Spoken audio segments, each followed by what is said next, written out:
ด้วยดีฮาโลกวิทูหมายถึงเป็นผู้แจ้งในโลกนี้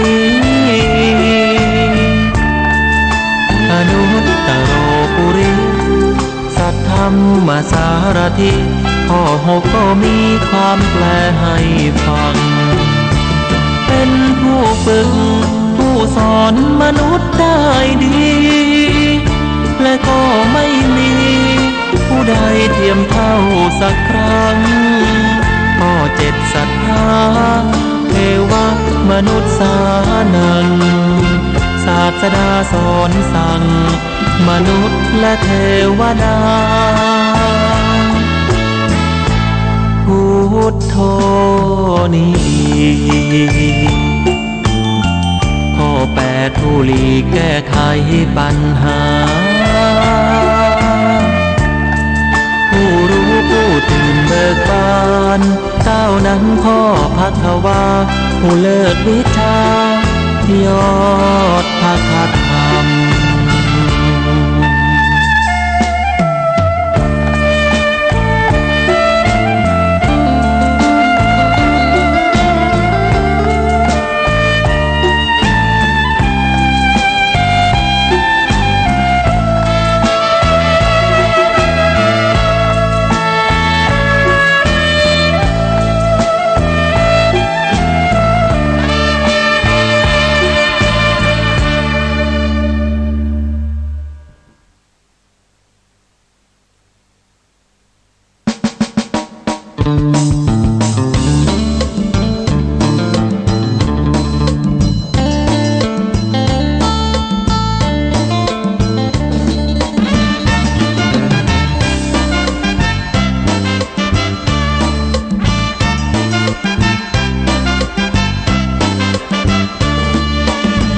ปฏิกูลบำรุงแต่งปรุงให้ขันนี้อยู่ชีวิตจำสู้ยืนอยู่กับการใช้กรรมจะเอาอะไรมากมายเกิดตายชี้นำวนหาแต่กรรมย้ำกับอุปาทานเกิดมาเป็นชีวาปัญหานั้นเรื่องของจิตบางครั้งยึดติดหลงผิดร้อนรุมเผาพลานหลงรสอารมณ์ตรอมตรมสนุกสนานหลงอุปาทานว่าสุขว่าทุกข์งงงวยชีวิตควรอยู่แบบผู้รักธรรมชาติสดใสสะอาดสันโดษใจเน้นจนรวยการดำรงชีพปัจจัยแค่ไหนอวยอย่าหลงสำรวยตัวช่วยเอาทุกนำพาปฏิทูลบำรุงแต่งปรุงเพื่อขันนี้อยู่อย่าคิดหดหู่จงอยู่แบบมีปัญญาเลือกคิดเลือกทำอย่านำมาเป็นปัญหาทุกในอุราล้วนมาจากอุปาทาน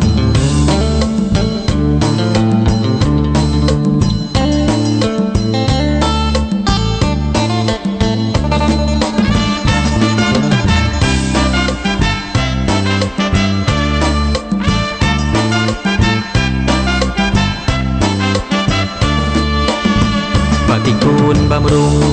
แต่งปรุงให้ขันนี้อยู่ชีวิตจำสู้ยืนอยู่กับการใช้กรรมจะเอาอะไรมากมายเกิดตายชี้นำวนหาแต่กรรมย้ำกับอุปาทานเกิดมาเป็นชีวา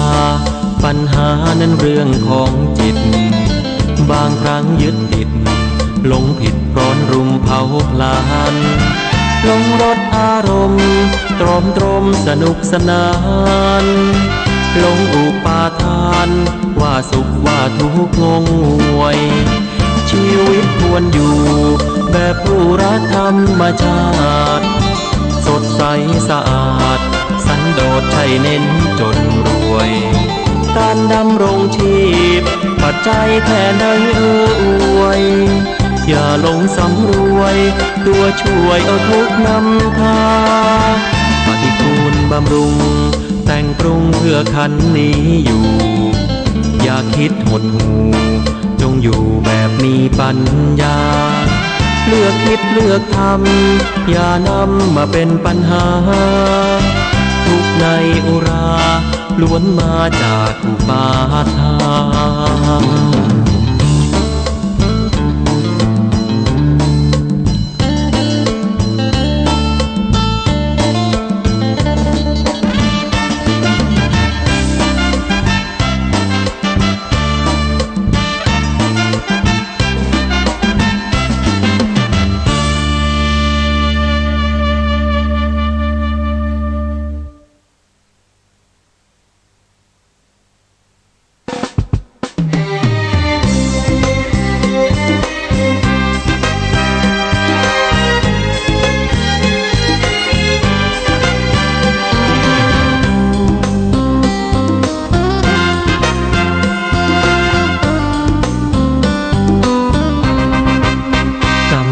ดีกว่ามงคลสืบสารกุศลความดีเติมตนดีกว่านั่งเท้าของพลังพระเครื่องตะกรุดปลุกเสกว่าแสนฉมังคาดมัวแขนมังมัวนึกว่ายังได้คุ้มอันธพาลเกลื่อนเสาหาเอามาปลอบขวัญยังตายเกลื่อนกันชีวันดับพันอยู่หลุมธรรมะต่างหากดึงจากนรกตกคุมเป็นเครื่องคอยคุ้มเพราะเป็นพระองค์จริงทำดีดีกว่าวัตถุมงคลทำดีในตน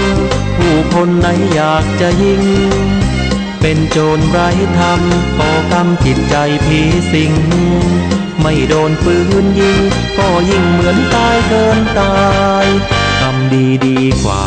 นำพาเนื้อกรรมหลุดพ้นมันดูแลตนให้ตนเกิดผลผ่องใสเมื่อบริสุทธิ์ผ่องผุดทั้งกายและใจจะจำเป็นไหมต้องใช้วัตถุมงคล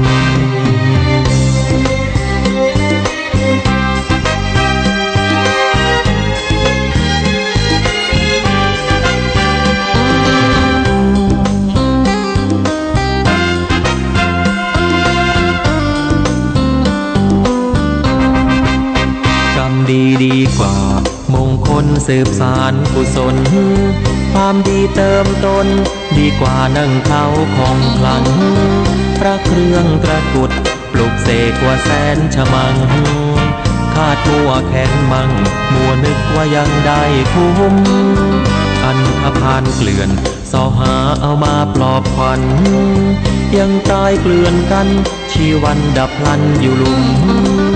ธรรมะต่างหากดึงจากนรกตกคุมเป็นเครื่องคอยคุ้มเพราะเป็นพระองค์จริงทำดีดีกว่าวัตถุมงคลทำดีในตนผู้คนไหนอยากจะยิ่งเป็นโจรไร้ธรรมก่อกรรมจิตใจผีสิงไม่โดนปืนยิงก็ยิ่งเหมือนตายเกินตายกรรมดีดีกว่านำพาเนื้อกรรมหลุดพ้นมันดูแลตนให้ตนเกิดผลผ่องใสเมื่อบริสุทธิ์ผ่องผุดทั้งกายและใจจะจำเป็นไหมต้องใช้วัตถุมงคล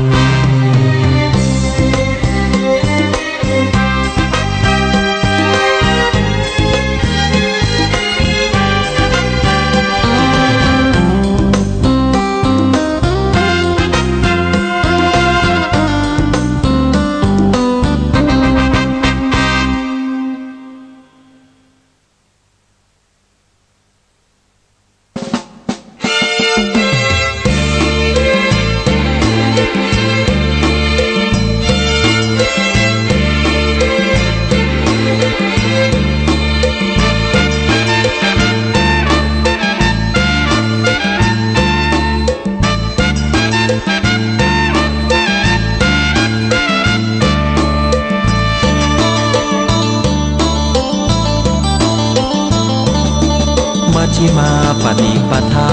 พระองค์ตรัสว่าเป็นทางสายกลาง8 ข้อชี้บอกแนวทางเดินตามสายกลางสว่างแจ่มใส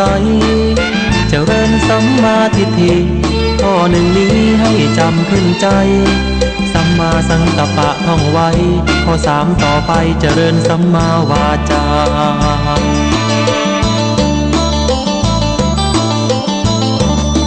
ข้อ4สัมมากัมมันตะจำให้ดีนะแสงส่องนำปัญญา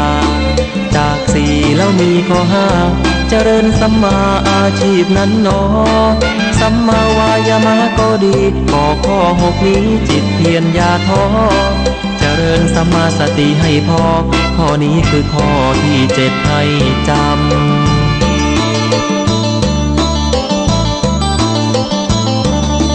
เจริญสัมมาสมาธิ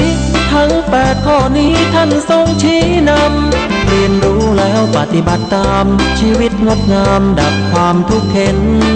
ตั้งใจและไม่โอนเอ็นลงผิดกฎเกณฑ์นอกทางสายกลางมัชฌิมาปฏิปทาพระธรรมล้ำค่าไม่มีจืดจางอริยสาวกรู้ทางไร้สิ่งกีดขวางตรงไปให้ถึงพระคีไม่มีเกลือกลัวมุ่งดีเว้นชั่วเฝ้าคอยคำนึงสติสมาธิช่วยดึงให้เข้าไปถึงแก่นของพระธรรม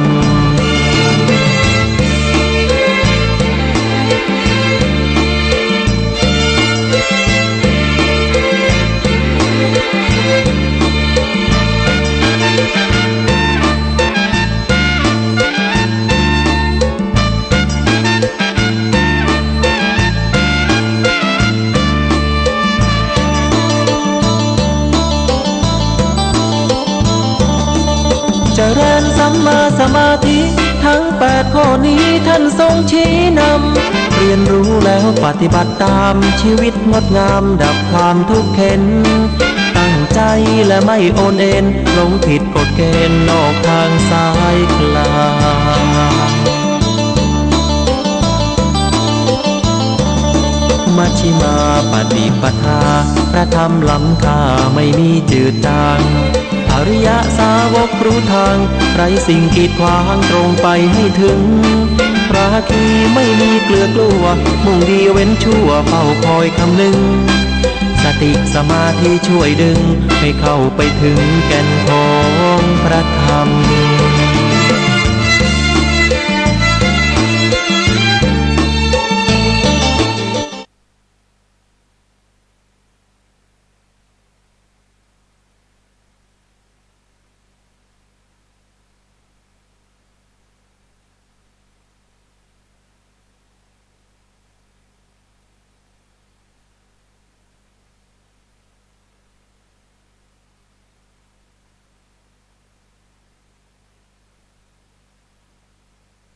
เขาย่อมรู้ปัญหาของสังคมเป็นอย่างดีครับ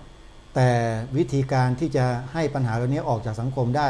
โดยการกำหนดกรอบวิธีการเรียนรู้หรือการศึกษาป้อนให้กับเด็กเยาวชนเนี่ยตรงนี้เป็นสิ่งที่ท่านจะต้องให้ความสำคัญคือวันนี้มากกว่าเด็กที่เป็นมา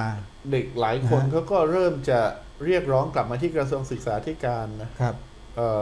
ขออนุญาตไม่แตะเรื่องประเด็นการเมืองเพราะว่า